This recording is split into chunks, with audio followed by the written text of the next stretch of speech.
যেই জিনিস পেয়ে গেলাম আমাদের পরের জেনারেশনেও পাবে না। কথায় বলে না, ভাগ্যে থাকলে কে আটকায়। কথাটা কেন বললাম সেটা ফুল ভিডিও দেখলেই বুঝতে পারবে। ভীষণ ইচ্ছা ছিল এখানটায় যাওয়ার, সেই ইচ্ছাটা পূরণ হয়েছে, এটার জন্য আমি খুব খুশি। ভিড় কাকে বলে, জ্যাম কাকে বলে, সেটাই প্রথম দেখলাম। আর যদি বাইক নিয়ে না যেতাম তাহলে হয়তো রোদে পুড়ে আমাদের আরও 2-3 দিন কেটে যেত। যারা বাসে এবং গাড়িতে গেছে তাদের সত্যি অনেকটাই কষ্টের পথ হয়েছে তাদের জন্য। যেটা দেখতেই পাচ্ছ চারিদিকে কিভাবে, মানে এখনো তো কতটা পথ বাকি। বন্ধুরা, এবার চলে আসলাম এমন একটা জায়গায় যেখান থেকে গোটা ভিউ দেখা যাবে কুম্ভ স্নানের। তো এখানে এর জন্যই আসা যে উপর থেকে যদি আমরা ব্রিজ থেকে যাই তাহলে আমরা চারিদিকের দৃশ্যটা তোমাদেরকে দেখাতে পারবো যারা যেতে পারোনি।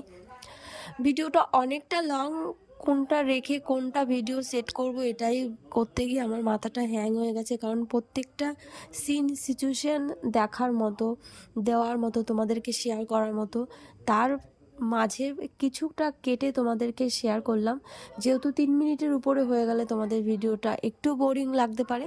আর যারা প্রয়াগরাজ ধামে যাওয়ার জন্য উৎসাহিত ছিলে এবং যে গেছো তাদের কাছে এই জিনিসটা খুবই ভালো লাগবে, আমার এটা বিশ্বাস। তো তোমরা সবাই ভিডিওটা ধৈর্য নিয়ে দেখো, দেখবে অবশ্যই ভালো লাগবে শেষ অবধি।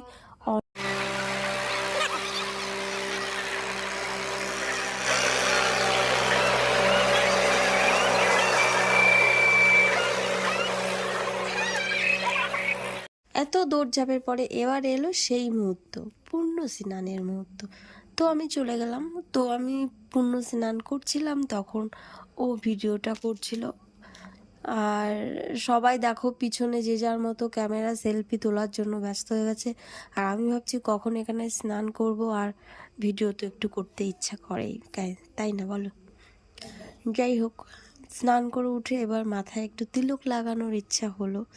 যেহেতু সবাই লাগাচ্ছে সেই কারণে নয়, মন থেকে ইচ্ছা হলো, তাই চলে গেলাম। এখানে একজন সন্ন্যাসী ছিল, তো এনার কাছ থেকে আমি তিলক লাগালাম। আর আমরা যে কলকাতা থেকে এসেছি সেটা জেনে খুব খুশি হয়েছিল উনি, সেটা জেনে আমাদের অনেক ভালো লাগলো। জানো তো বন্ধুরা, বিয়ের পরে প্রথম এখানে আসতে পেরে আমরা দুজনই খুবই খুশি। মন থেকে ভীষণ ভালো লাগছিল আর কেমন একটা অন্যরকম ফিল হচ্ছিল। ওরে কিছু একটা হাতে নিয়ে বাইরে যান, গেলে তারপরে দরজা দিয়ে দিলে হবে।